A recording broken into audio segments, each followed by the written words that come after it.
मैं चिट्ठियां गम दिया नित रोज पावां कमली वाले नू जुदाई हाल जो कीता सुनावां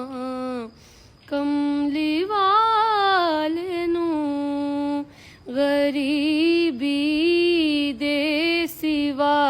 हंजुआं दे पल्ले होर कुछ भी नहीं ओ मैं आवां ते तुसां लेकी ले आवां या रसूल अल्लाह या रसूल अल्लाह या हबीब अल्लाह या रसूल अल्लाह या हबीब अल्लाह।